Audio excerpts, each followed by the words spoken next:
So finally এখন হচ্ছে আমার রান্না করার পালা, আর আমি আজকে বানাবো হচ্ছে বিরিয়ানি। মানে ভাবতে পারছো আমি বানাবো নাকি বিরিয়ানি, সব গন্ডগোল করবো আমি জানি, তাই জন্য বাকিরা আমাকে হেল্প করে দেবে অ্যাকচুয়ালি। আর এইদিকে হচ্ছে মাংস বসানো হয়ে গেছে, ঠিক আছে। আর এখন আমি কাটবো হচ্ছে পেঁয়াজ, কারণ কি পেঁয়াজগুলোকে ভেজে সেই বেরেস্তা দেয় না উপর থেকে, সেটা রেডি করবো। তো চলো ফটাফট আমি পেঁয়াজ কাটতে লাগি, কারণ কি অনেক লেট হয়ে যাবে না। আর আমি হচ্ছে মডার্ন যুগের মডার্ন বর, তাই জন্য আমি এখন বউয়ের সাথে কাজ মানে হাতে হাতে কাজ করে দিচ্ছি। তো সবসময় হয় না সেই নতুন নতুন বিয়ে হলে একটু বউকে একটু হেল্প করি, চিপকে চিপকে থাকে হবে না, তাই তো?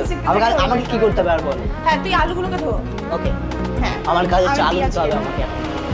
ঠিক আছে, পেঁয়াজ কাটছে দেখো। চোখ দিয়ে জল পড়বে তো, না হলে আরে এমনি চুল খারাপ হয়ে যাবে, চুল সব সাদা হয়ে যাবে। ও নাকি চোখ থেকে জল পড়ে বলে হেলমেট পরে পেঁয়াজ কাটছে।